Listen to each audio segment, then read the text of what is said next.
Assalamualaikum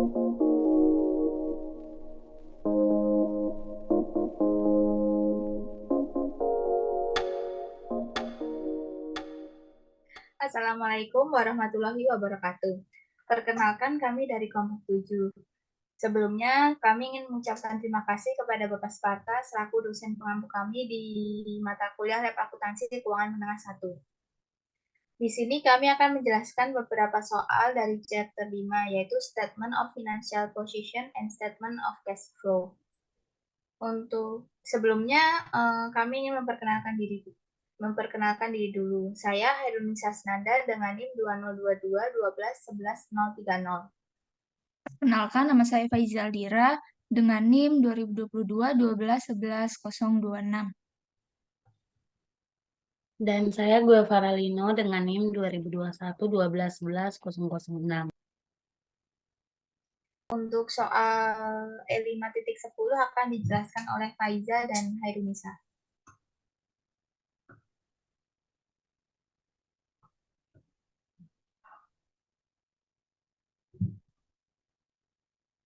Ya, langsung saja ke soal E5.10. Di sini diketahui bahwa Mary Pierce itu pengendali Arnold Corporation dan bertanggung jawab pada penyusunan laporan keuangan akhir tahun. Di sini kita ada 5 transaksi. Yang bagian A ini diketahui bahwa bonus karyawan berdasarkan laba bersih untuk tahun 2022 ini sebesar 150.000. Untuk transaksi yang B, pada tanggal 1 Desember 2022 ini, perusahaan meminjam 900.000 dengan bunga 8% per tahun. Bunganya ini dibayarkan setiap triwulan. Untuk transaksi bagian C, penjualan kredit untuk tahun ini berjumlah 10 juta. Penyisihan beban Arnold untuk piutang ini nggak tertagih diperkirakan sebanyak 2% dari jumlah penjualan kredit. Untuk transaksi bagian D pada tanggal 15 Desember 2022, perusahaan mengumumkan dividen sebesar 2 per sahamnya atas 40.000 saham biasa yang beredar, yang akan dibayarkan pada tanggal 5 Januari 2023. Untuk transaksi yang E ini, sepanjang tahun, uang muka pelanggan yang diterima itu 160.000, yang terdiri dari 50.000 dari jumlah pada tanggal 31 Desember 2022. Di sini kita disuruh untuk menunjukkan jumlahnya yang akan dilaporkan sebagai kewajiban lancar. Jika itu kewajiban yang dilaporkan, maka kita jelaskan alasannya. Next.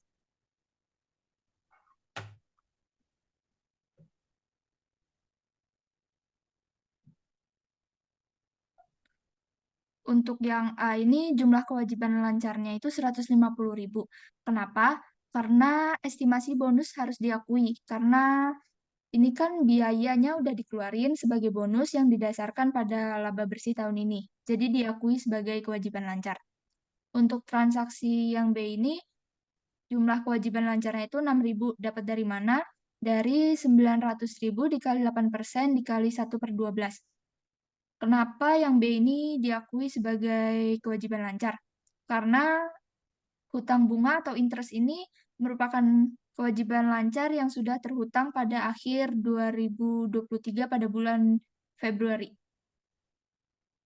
Kemudian untuk yang C itu jumlah kewajiban lancarnya 0. Kenapa 0? Karena di transaksi yang C itu terdapat penjualan kredit. Nah, penjualan kredit ini termasuk penyisian piutang tak tertagih, yang artinya penjualan kredit tersebut tidak termasuk kewajiban lancar. Makanya jumlah kewajiban lancar pada transaksi yang C itu 0. Alasannya, penyisian piutang tak tertagih bukan kewajiban lancar, tetapi dicatat dalam akun kontra aset, bukan sebagai kewajiban lancar. Kemudian untuk transaksi yang D itu jumlah kewajiban lancarnya sebesar 80.000. 80.000 ini dari dividennya itu harganya $2 per saham. Dan jumlahnya itu sebanyak 40.000. Makanya 2 dikali 40.000 sama dengan 80.000. Penjelasannya, hutang dividen ini termasuk kewajiban lancar karena ketika diumumkan perlu dicatat tetapi pembayaran harus dilakukan di kemudian hari. Maka akan dicatat sebagai kewajiban lancar saat ini. Untuk transaksi yang E itu jumlah kewajiban lancarnya itu 190.000. Itu dari 160.000 uang muka pelanggan dikurangi 50.000 dari jumlah yang diperoleh pada tanggal 31 Desember 2022. Makanya hasilnya itu 110.000. Penjelasannya, uang muka pelanggan harus dilaporkan sebagai kewajiban lancar.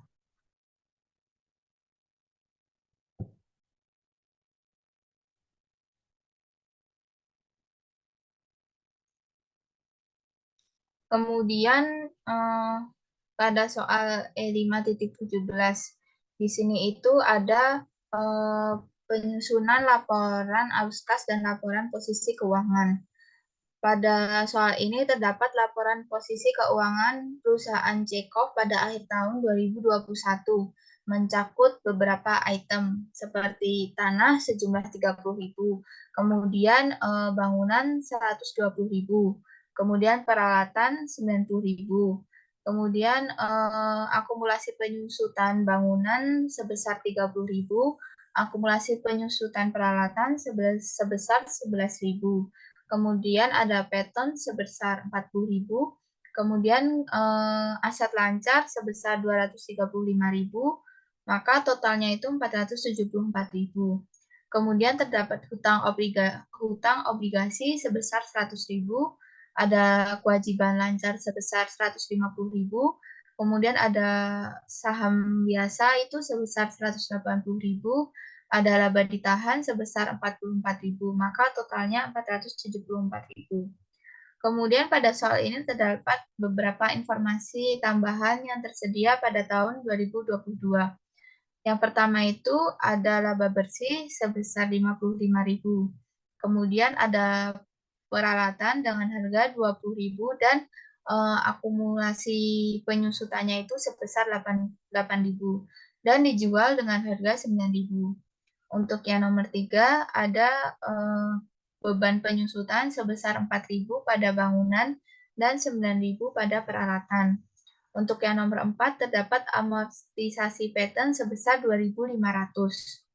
Untuk yang nomor 5 terdapat aset lancar selain kas yang meningkat itu sebesar 25.000 dan kewajiban lancar meningkat sebesar 13.000.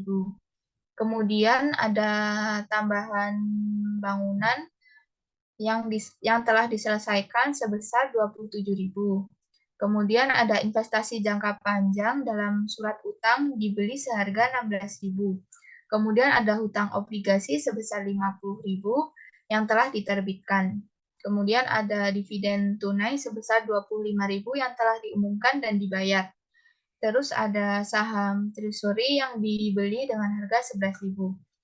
Pada soal E5.17 ini, kita disuruh menyiapkan laporan arus kas pada tahun 2022 dan menyiapkan laporan posisi keuangan pada tanggal 31 Desember 2022.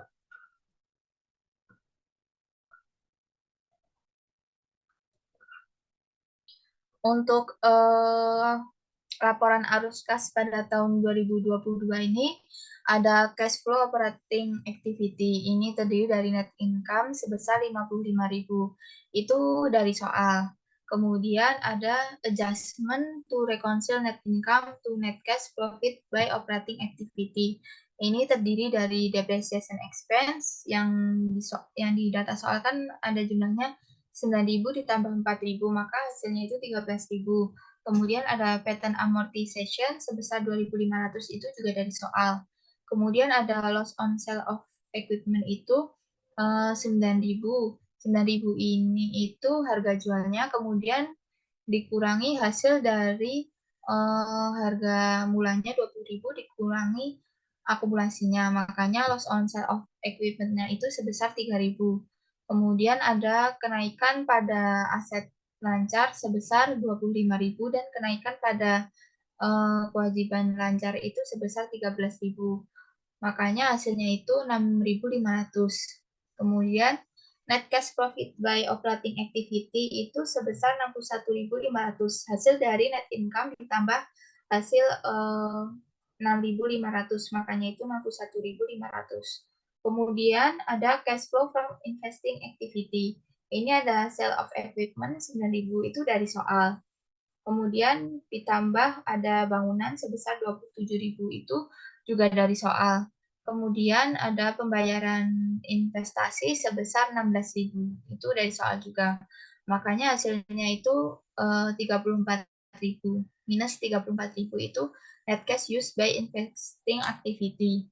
Kemudian ada cash flow from financing activity. Itu ada issuance of bonds payable sebesar 50.000 dari soal juga. Kemudian pembayaran treasury share sebesar minus 11.000. Kemudian ada pembayaran dividen sebesar 25.000.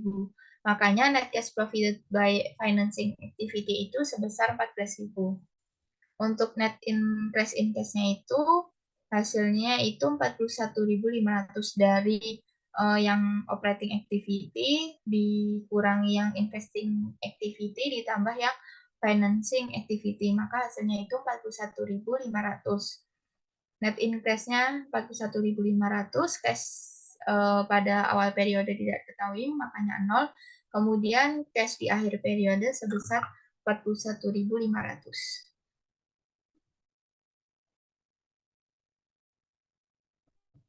Kemudian ini laporan statement of financial position dari perusahaan Cikov pada akhir tahun Desember tanggal 31 tahun 2021. Yang pertama itu ada long term investment, ada aset. Aset ini terdiri dari long term investment sebesar 16.000. Kemudian ada property, plant and equipment. Ini terdiri dari land sebesar 30.000. Kemudian ada building itu 120.000 ditambah 27.000. Makanya hasilnya itu 147.000. Kemudian ada akumulasi depreciation building itu dari 30.000 ditambah 4.000. Hasilnya itu 34.000. Maka yang dari building sendiri itu hasilnya 113.000. Untuk yang equipment itu ada 90.000 dikurangi 20.000. Hasilnya itu 70.000. Ada akumulasi depreciation dari equipment juga itu dari 11.000 dikurangi 8.000 ditambah 9.000, maka hasilnya 12.000. Untuk dari equipment ini hasil akhirnya itu 58.000. Kemudian total property plant and equipment itu 201.000. Dari 30.000 ditambah 113.000 ditambah 58.000. Kemudian ada intangible asset patterns itu dari 40.000 dikurangi 2.500. Hasilnya 37.500.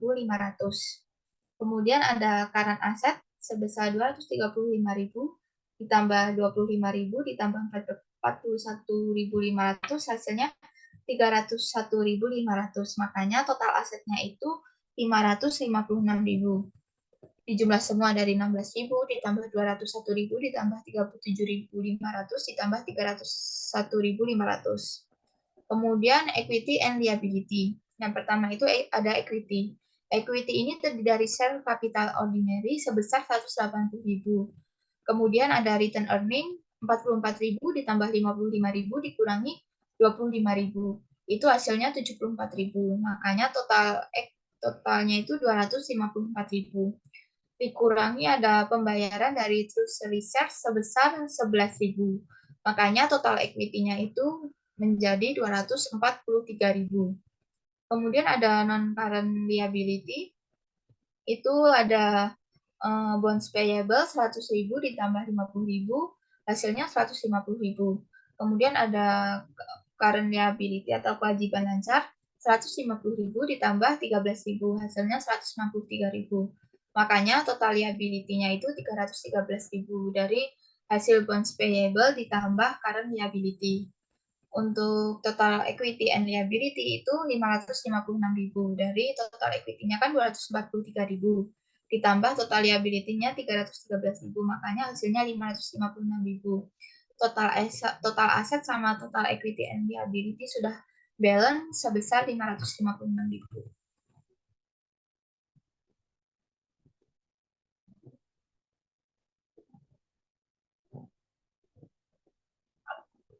Selanjutnya, soal E5.18.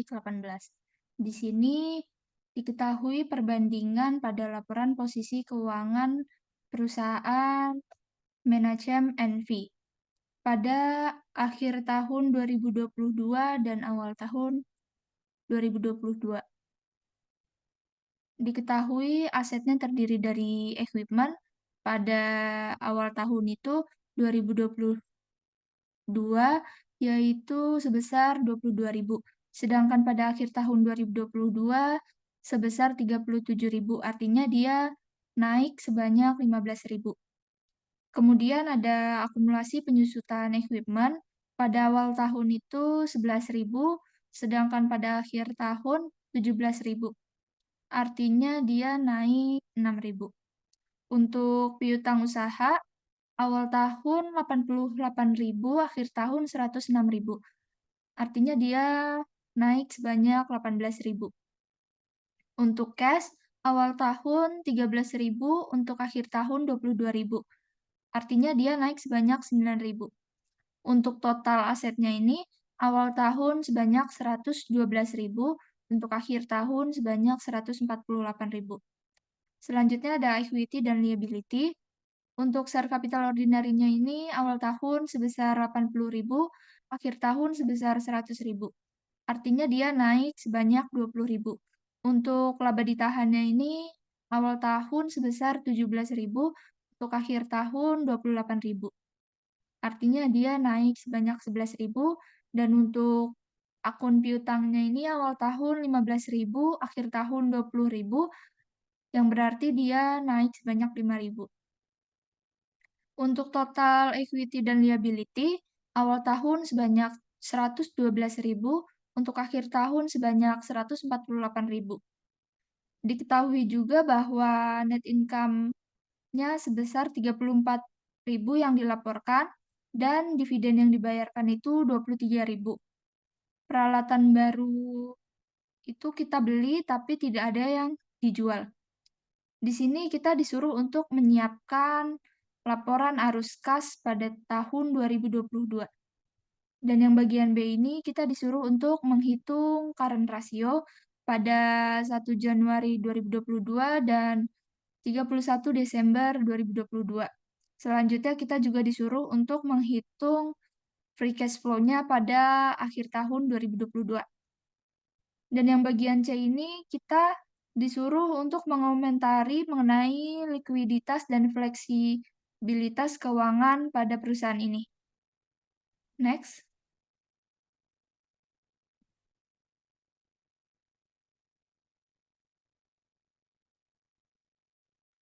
Ya, kita akan menjawab yang bagian A dulu, yaitu disuruh untuk membuat statement of cash flow.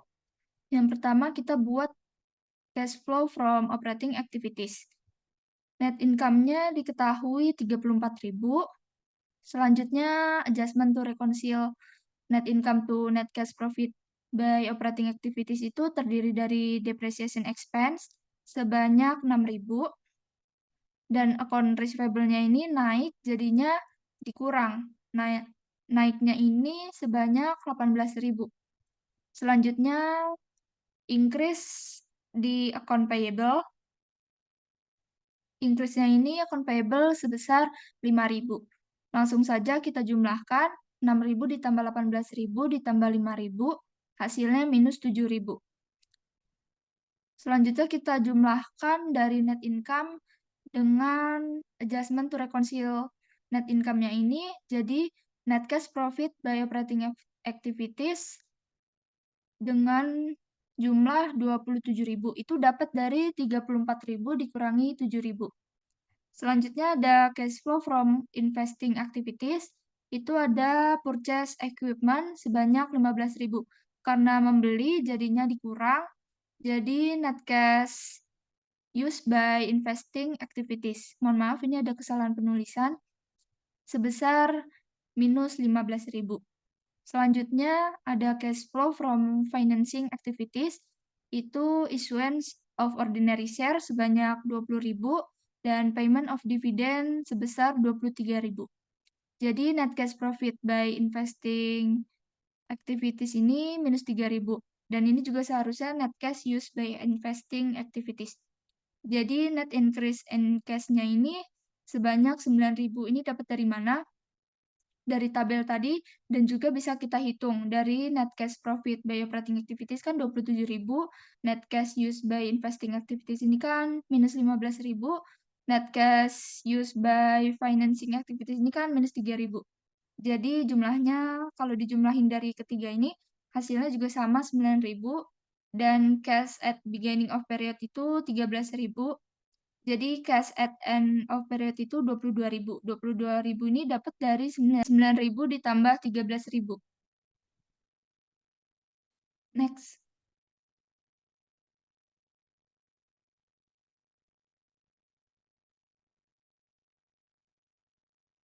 Selanjutnya yang B, kita disuruh untuk mencari current ratio pada awal tahun dan akhir tahun.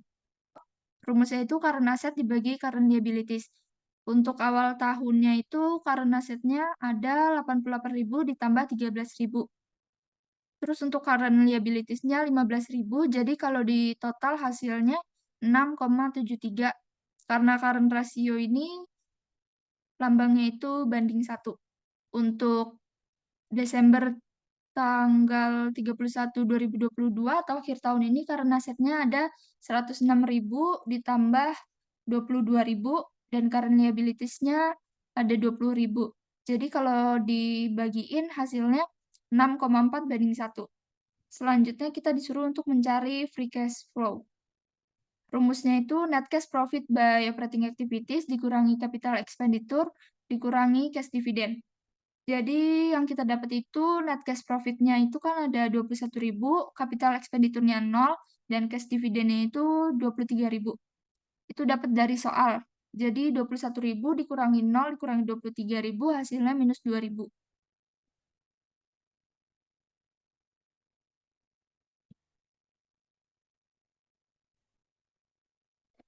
Selanjutnya kita akan menjawab yang bagian C.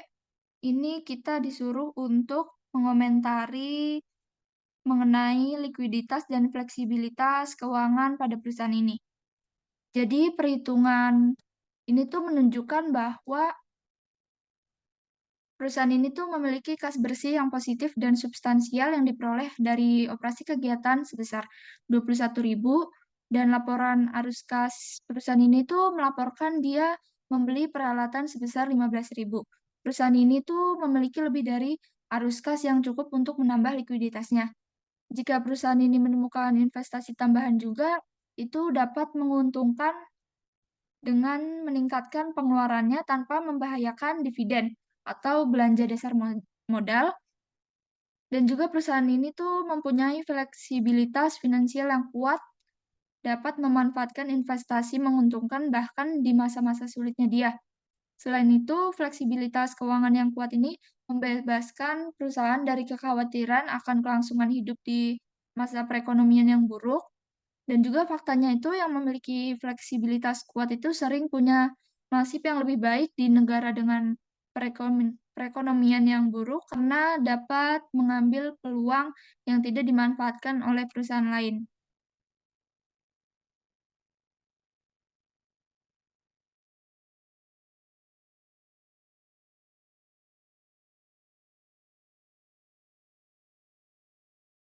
Baik, di sini soal terakhir ada soal P5.7 tentang penyusutan laporan arus kas dan laporan positif keuangan. Jadi di sini perusahaan Luo Ltd memiliki laporan positif keuangan sebagai berikut pada tanggal 31 Desember 2021 dalam ribuan. Jadi di sini laporan positif keuangannya ada investment yang pertama 32.000, selanjutnya ada aset tetap net 81.000, terus ada tanah 40.000, terus ada piutang usahanya 21.200 sama cashnya 20.000. Jadi totalnya 194.200. Terus di sebelahnya ada di equity-nya ada share capital ordinary 100.000. Terus ada retain earning atau laba ditahan 23.200, ada bonds payable atau hutang obligasinya ada 41.000, dan terakhir akun payable atau utang usahanya 30.000. Jadi total equity-nya 194.200. Terus di sini ada hal-hal yang terjadi di tahun 2022. Jadi yang pertama, PT Luo ini melikuiditaskan portofolio investasi equity dan non perdagangan dengan kerugian sebesar 5.000. Terus transaksi keduanya ada sebidang tanah dibeli seharga 38.000. Transaksi ketiga tambahan saham biasa atau sebesar 30.000 diterbitkan pada nilai par. Yang keempat, dividen sejumlah 10.000 diumumkan dan dibayar kepada pemegang saham. Yang kelima adalah laba bersih tahun 2022 adalah 35.000, termasuk biaya penyusutannya sebesar 12.000. Selanjutnya di transaksi ke-6 ada tanah dibeli melalui penerbitan obligasi tambahan sebesar 30.000, dan transaksi terakhirnya pada tanggal 31 Desember 2020 kas sebesar 70.200 dan piutang usahanya sebesar 42.000. Terus piutang usahanya sebesar 42.000 dan akun payable atau utang usahanya sebesar 40.000. Jadi di sini kita disuruh pertama membuat statement cash flow, terus yang kedua financial position, yang ketiga free cash flow, dan yang keempat menganalisisnya. Selanjutnya,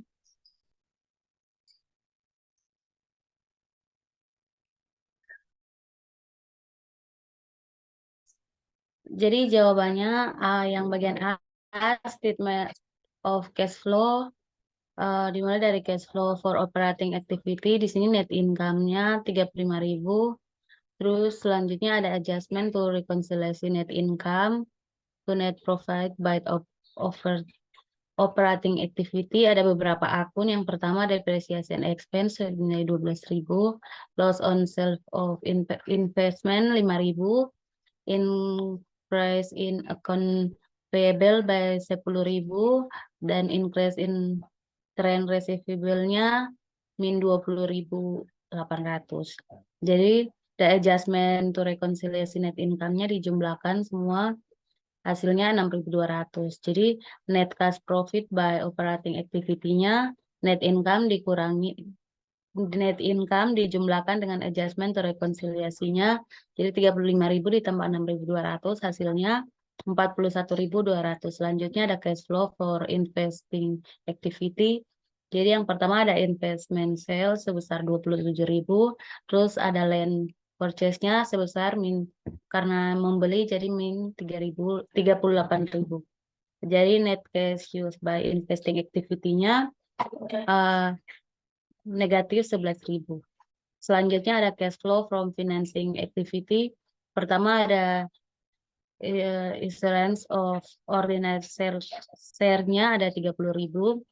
Sama ada cash dividend payment-nya min 10.000 karena dividennya dibagi. Jadi net cash profit by financing activity-nya 20.000. Selanjutnya ada net increase-nya 50.000 hasil dari net cash profit by operating activity dijumlahkan dengan investing activity dan financial activity. Selanjutnya ada cash at beginning of year-nya ada 20.000. Jadi totalnya ada 70.200. Selanjutnya jawaban bagian B ada statement of financial position-nya. Di bagian asetnya ada plain asset 69.000 dari 81.000 dikurang 12.000. Selanjutnya ada land ada 40.000 ditambah 38.000 ditambah 30.000 dari pembelian tanahnya ada 108.000. Selanjutnya ada account receivable-nya 42.000, cash-nya 70.200 hasil dari statement of cash flow-nya. Jadi total asetnya 289.200. Selanjutnya ada equity dan liability-nya, ada share Capital ordinary-nya 130, retain earning-nya 48.200, bond payables-nya ada 41.000 ditambah 30.000, hasilnya 71.000. Selanjutnya ada akun payable-nya 40.000, jadi total equity dan liability-nya 289.200. Jadi balance aset sama equity dan liability-nya. Selanjutnya,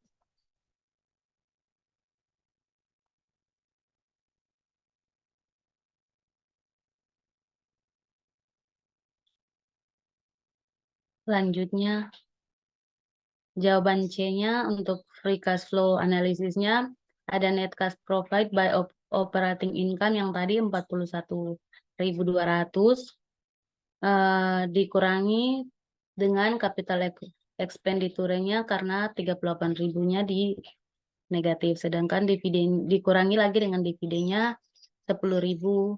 Jadi free cash flow-nya negatif 6.800. Untuk bagian D-nya ada analisisnya. Jadi laporan ini berguna dalam memberikan umpan balik tentang aliran sumber dana perusahaan.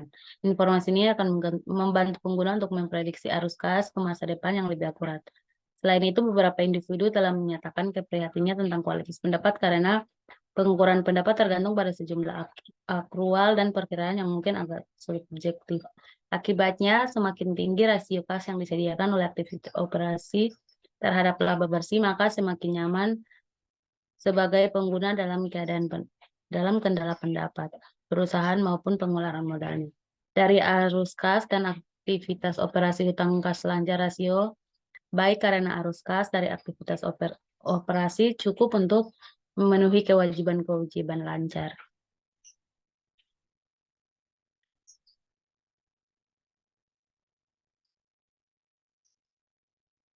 Baik, cukup sekian dari kelompok kami. Mohon maaf apabila ada kesalahan. Assalamualaikum warahmatullahi wabarakatuh. Terima kasih.